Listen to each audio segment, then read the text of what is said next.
All right, so you're ready to like really dive into Buddhism? Yeah. And you're past the Buddhism 101 stuff, the basics. Yeah. We're going to take you on this deep dive into the core principles, how Zen fits into all of this. Right. And we have some really interesting excerpts from a text called The Path of the Buddhas, which is just Great text. oh, yeah. It's got some really interesting perspectives, and especially when it comes to karma and rebirth. Yeah. We're going to, you might be surprised to hear that they're not what you might think. Yeah. Yeah. So let's jump right in. Okay, let's do it. What I find really fascinating about this text is how it contrasts Western views with Buddhist views right from the get-go. It's like it's holding up a mirror to our preconceived ideas of like what salvation is and what happens after we die. Yeah. Like that classic Western narrative of obedience to God leads to this eternal soul in heaven. Yeah, that's the story we're told.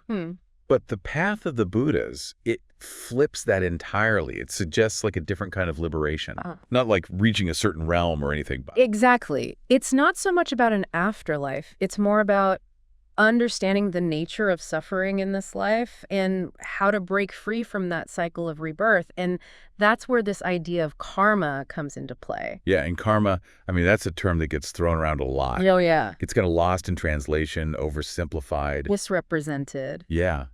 This text hints at a much deeper understanding of it. Yeah, absolutely. One of the first things that the Path of the Buddhas really dives into is this misconception that Buddhism isn't a real religion because it doesn't have like a godhead figure, but really that pursuit of spiritual transcendence, breaking free from suffering, That sounds pretty religious to me. that's a religious impulse, regardless of whether or not there's a God It's involved. about the journey, not necessarily who you see at the end of it. Precisely. And what's even more interesting is that even the gods, according to Buddhism, are not exempt from this cycle of rebirth. Wow. They might enjoy these incredibly long lifespans and all sorts of heavenly pleasures, Yeah. but they're still bound to that wheel of existence. Pretty radical departure from traditional Western religious thought, I'd say. Definitely. Yeah. Different playing field. Okay, well, what about Zen? How does that fit into all of this? Is that a separate thing? This is where things get interesting. Zen's not actually a separate religion. It's more of a specific school of thought within Buddhism. Okay. It's like a particular flavor, Okay, so like different branches of the same tree. Yeah. I like how the text makes this analogy. Imagine two schools, one for heating systems and one for air conditioning. They're distinct disciplines, right? Yeah. Their own sets of principles and techniques. But you know what? They often work together within the same building, Right. both contributing to the same overall goal of creating a comfortable environment. So separate but complementary. Exactly. They each bring something unique to the table, and in the same way, Zen and Buddhism harmonize. They complement each other within the larger framework of Buddhist philosophy. That's a really good analogy. I like it. So Zen's like the special AC unit Yeah, within the broader house of Buddhist teachings. I like that. Okay, well, I think we've kind of set the stage here. But I'm ready to get into some of these really fascinating, like the meaty parts of all this. Karma and rebirth. Let's Yeah. blow my mind. Get ready. The Path of the Buddhas has a refreshingly direct approach to these often misunderstood concepts. Okay. It describes karma as this life force generated by our intentions. Okay. It's like a ripple effect. Our intentions impact the world around us, and they shape the course of our future rebirths. So it's not just like a scorecard, good deeds, bad deeds. Not quite. It's much more nuanced than that. Okay. It's about understanding that our intentions have a real power. It's an energy that influences like the fabric of existence. Positive intentions create a positive ripple effect. Yeah. Negative intentions, well, you can probably imagine where that goes. Yeah. I'm starting to see that it's more than just reward and punishment. Absolutely. And this understanding of karma ties in very closely with the Buddhist concept of rebirth. Okay. And this text really tackles this head on. Rebirth, as it's described here, is not about this fixed soul bouncing around from life to life. Wait, hold on. So you're saying there's no like me hanging out in some spiritual waiting room waiting to get assigned to the new body? That's the Western view that this text challenges. Okay. It presents a different perspective, describing rebirth as a process where the form you take on the stage of existence is actually shaped by your karma. Okay. It's like your karma sets the stage. Yeah. And your rebirth is the role you play based on the script that you've been writing with your past actions, your intentions. Wow, that is pretty mind-bending. Yeah, So it's not who you are, but how you are. Right. shaped by those forces you set in motion. That's a Yes. big shift. It is. And it opens up this whole new way of understanding the Four Noble Truths, which essentially are Buddhism's diagnosis of the human condition and the cure. But before we get into that, I'm curious, what stands out to you so far about how this text is framing these ideas of karma and rebirth? I mean, honestly, the idea that like my actions are shaping not just this life, Right. but the form of my next existence. That's pretty heavy. It is, and it brings us to the Four Noble Truths, which are all about understanding the nature of suffering, its root cause, Yeah.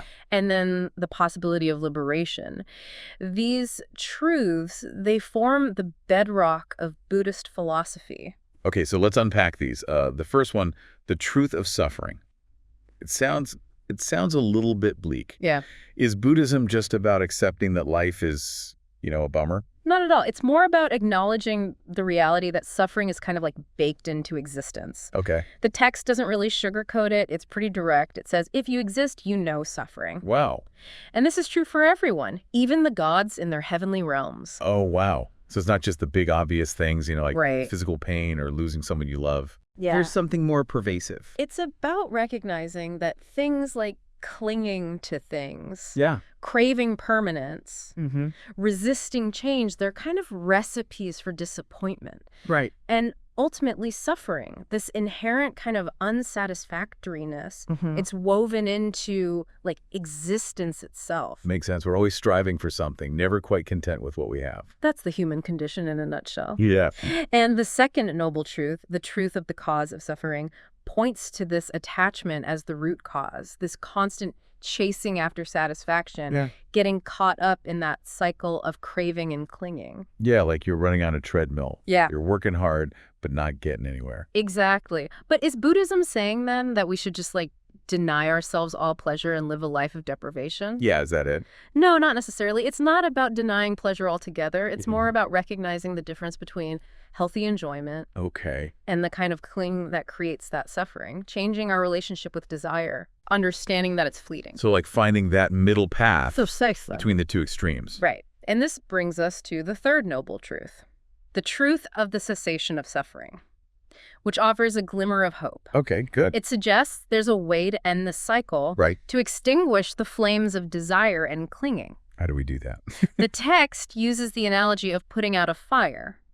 To extinguish a fire, you remove the fuel, right? Right. To end suffering, you extinguish the flames of desire and clinging. It doesn't mean suppressing them Okay. or denying them. Yeah. It's about cultivating this state of non-attachment, Okay. a way of experiencing things without being, like, enslaved by them.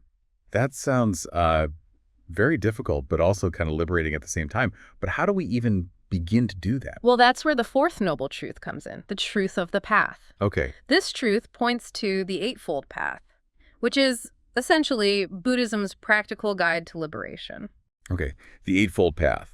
We've mentioned that a couple of times. What is it exactly? And how does it lead to that liberation? So the Eightfold Path, it's not about following a set of rigid rules. Okay. It's more about cultivating wisdom, Yeah. ethical conduct, mental discipline.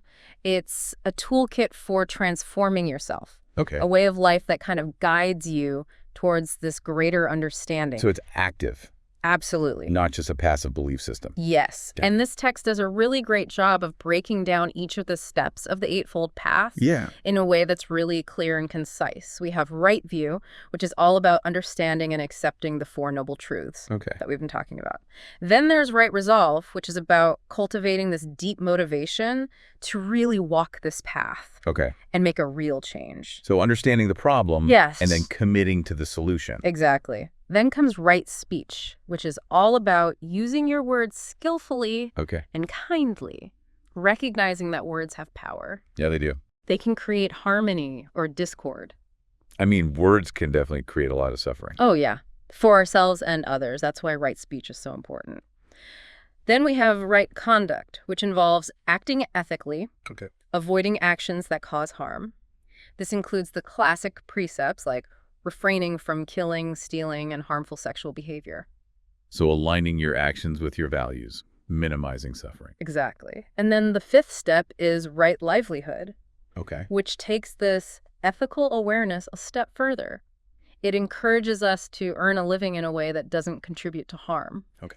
Choosing a career path that aligns with your values Right. and contributes to the well-being of yourself and others. Interesting. So it's not just your individual actions, Right. but how you participate in Yeah, the systems and the structures. in the world. Exactly. And then there's right effort, the sixth step. Yeah. This is all about cultivating wholesome qualities and letting go of those unwholesome ones, putting in the work to really transform your mind and cultivate these positive qualities like kindness, compassion, and wisdom. So actively working on yourself, not just hoping for the best. Precisely. The seventh step, right? Mindfulness. You might be familiar with this one. Yeah. It's about developing this present moment awareness, Mm-hmm. paying attention to your thoughts, your feelings, your sensations, but without judgment. Right. It's about cultivating this clear and focused mind. Mindfulness is kind of a buzzword these days, but It is. it sounds like it's a pretty fundamental part of. Yeah. It lays the groundwork for the eighth and final step. Right. Concentration. This involves developing this deep meditative absorption, Okay. training your mind to become still and focused, accessing this really profound state of peace and clarity. So the Eightfold Path takes us on a journey, It does. starting with understanding, Right. moving through ethical conduct, mental discipline, and culminating in this deep state of meditation. It's a pretty comprehensive path to liberation. And what's so powerful about this text is that it emphasizes this. The Eightfold Path isn't just an intellectual exercise. It's meant to be lived. It's meant to be put into practice in every aspect of your life. So it's not reading about it, talking about it. Right. It's embodying it. That's a challenge. It is, but the rewards are, they're immeasurable. Right. And that's the beauty of it, It offers this practical and transformative way to navigate the complexities of life and move towards that freedom and fulfillment. But I'm curious, as we've been talking about these steps, what's resonated most with you? Yeah, I think what's really striking me is how, they're all connected. Mm-hmm. It's not like you could just pick and choose the ones that you like, Right. the ones that sound easy. It's really about embracing this whole path. It's a holistic system. Each step supports and reinforces the others, and that's what makes it so powerful. It's like a recipe. You can't leave out a key ingredient Exactly. and expect it to come out the same. Right. And this text really emphasizes that, the Eightfold Path, it's not just one of many Buddhist teachings. Mm-hmm. This is like the core practice. Okay. This is like the culmination of all the other teachings. It's the path to liberation, the way to extinguish those flames of suffering and achieve true freedom. So it's not just about knowledge Right. or these intellectual debates about Buddhist philosophy. Yeah. It's about putting it into practice. It's about walking the walk, not just talking the talk. So as we're kind of wrapping up this deep dive into Buddhism and Zen, what are some key takeaways you hope our listeners will take with them? Well, I think a big one is that shift in perspective that this text offers. Moving away from that Western idea of reaching heaven Right. and toward this idea of escaping the cycle of rebirth that's driven by suffering. It's not about pleasing a deity. It's about understanding the nature of reality and, taking responsibility for your own liberation. That is powerful. It puts the power in your hands. Yeah. And it really highlights the importance of karma, Yes. not as this punishment and reward thing, Right. but as As a natural consequence. yeah, exactly. And the Eightfold Path, this text really underscores that this isn't just some abstract philosophy. Right. It's practical. Yeah. It's a set of guidelines for transforming yourself, reducing suffering in the world. Recognizing that interconnectedness, how everything Yeah. ripples outward. It all ripples. And that brings us to this really thought-provoking question that this text leaves us with. If you could choose the stage of your next existence through your actions now, Wow. what kind of world would you create? That is a powerful question. It is. Yeah, we're not just passengers Right. on this karmic ride. We have some control, to... We can influence the direction, Yeah. the choices we make today. This deep dive has given me a lot to think about.